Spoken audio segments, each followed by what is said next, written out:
Hello, everybody. Thank you for being here today. I'm going to talk to you today about how something that you believe, a trait about you that is your biggest mess, how that can actually be useful. So, if you've ever procrastinated because you're like, I'm a mess, I can't do this, it's going to be a disaster, this video is for you. So, if you're new to my channel, I am Missy Hughes. I am a procrastination coach, and I want to welcome you to Get It Done, where we understand procrastination and use tools to start taking action now. You can also go to my profile and find my calendar link to schedule time with me to look deeper at what this can look like in your life for a free consultation. So, when I think about my biggest mess. I call myself a bull in a china shop. If you imagine a bull, it's a really big animal, horns, and in a tiny shop where there are all these little delicate things. And this bull, even when it turns around, it's knocking stuff off the table. So that's my trait. The bull in the china shop is my image for my biggest mess. Um, when I feel that way, it is like one disaster after another.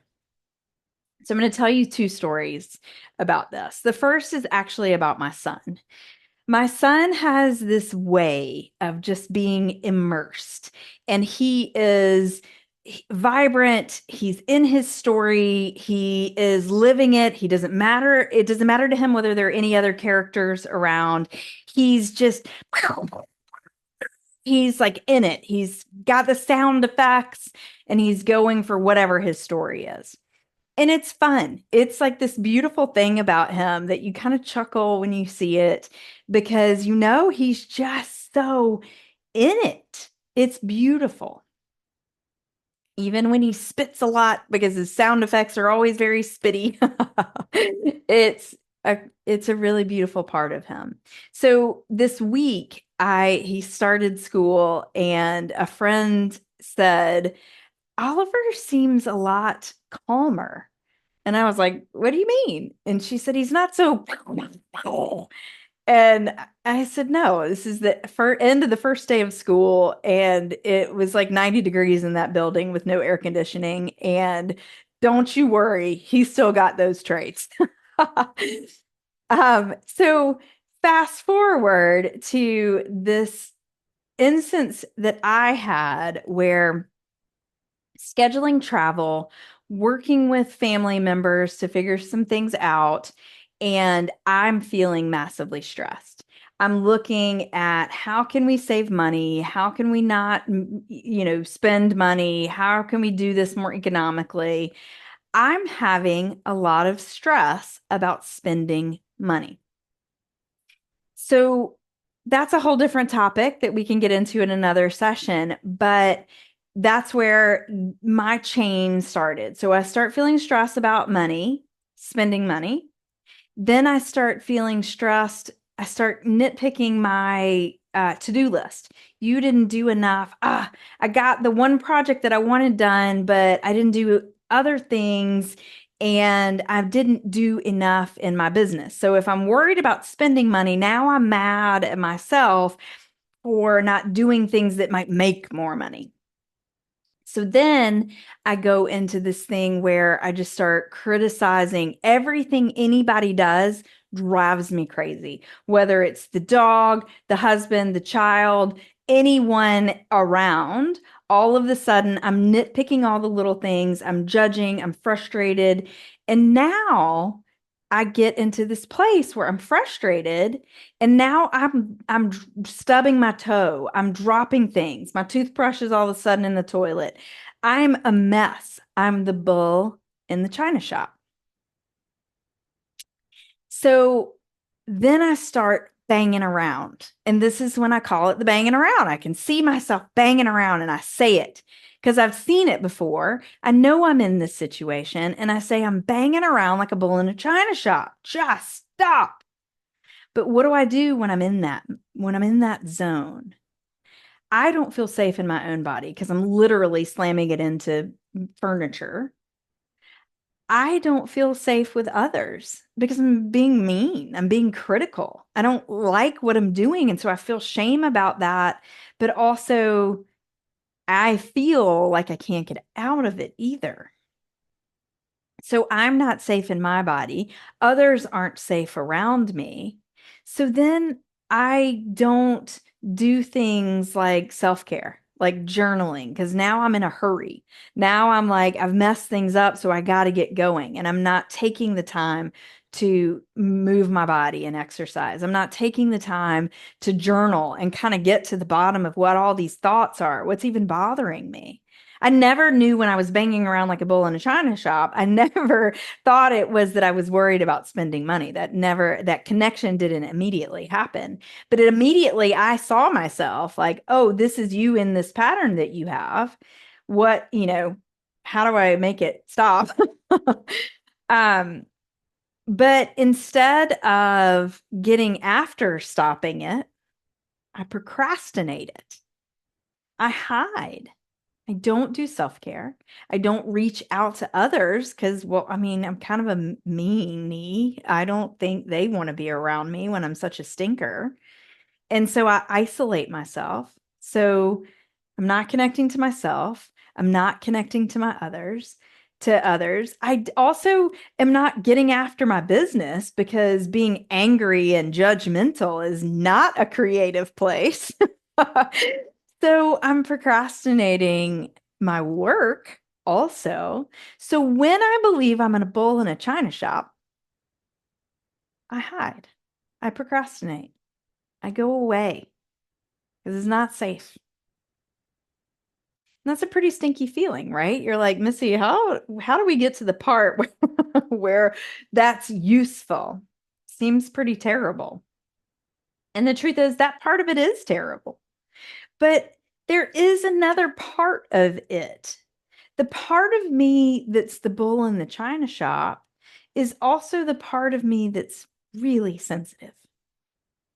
It's also the part of me that when you're crying, I'm probably going to cry too, because I really am immersed in the experience that you're having and the pain that you may feel. I'm also the person who notices details. So I notice all of the petals on flowers. I notice all of the details. I'll see a spider web when my husband is gone right past it, and it's this beautiful, intricate little thing that's in the corner of the whatever.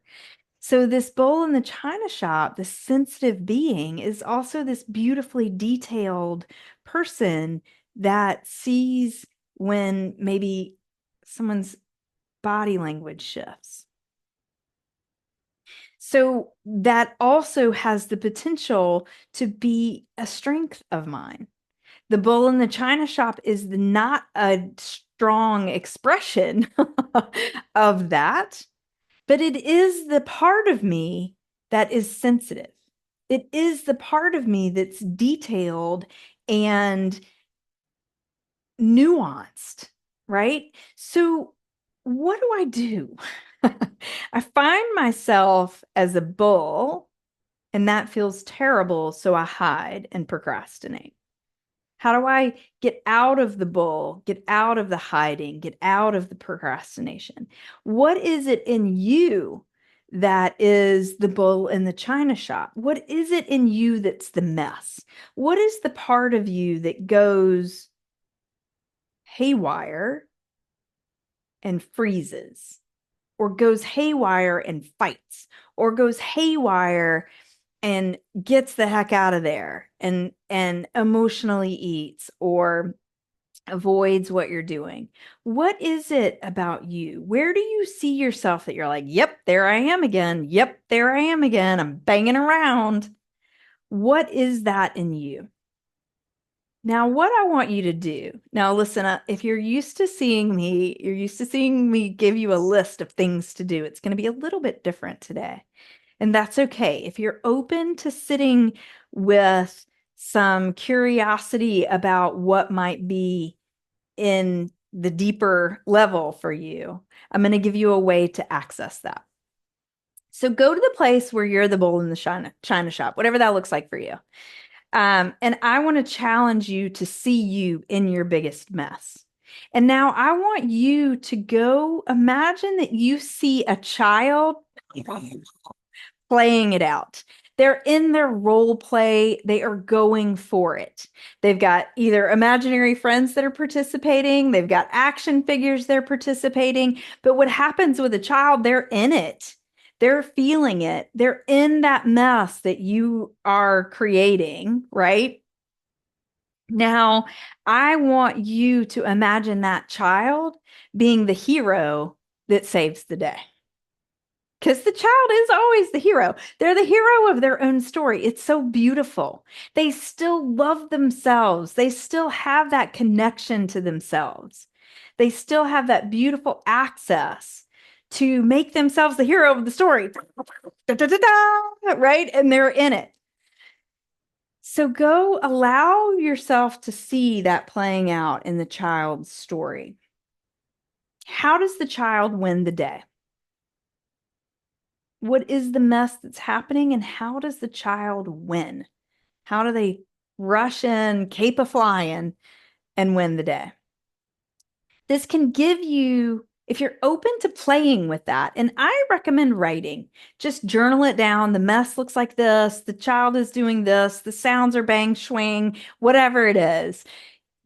Almost like you're writing your own comic. Now, listen, I don't write comics, so that may not resonate with you. My son likes to write comics, but allow yourself to gain the insight of what opportunity is there. What opportunity is in that mess?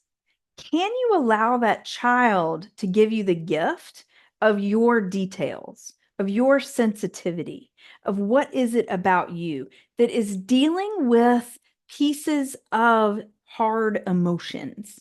Your mess is not you. You are not the mess. You are not the pattern that you're practicing. You are this being that is feeling a hard emotion. For me in this story, I was feeling the hard emotion of anxiety about spending money. Many of us have this. It's very different than the anxiety of making money or having money. Spending money is a whole different thing. Whatever, it doesn't matter. That is the stress that I was in. I was reacting to that stress. Could I look at that stress and just see it? Oh, you're not a bull in a china shop. You're a sensitive person in the emotion of stress about spending money. So when you let your child win the day, you can see what is it that that child is processing. And listen, this is a little bit of a creative process. It doesn't matter. Whatever comes to your mind can give you the opportunity to just open that door and discover what else might be there. It may be clear immediately. It may be clear 3 days later. That's okay. The more what I want you to ask and start to let your brain open to is there's more to the story than you're a mess.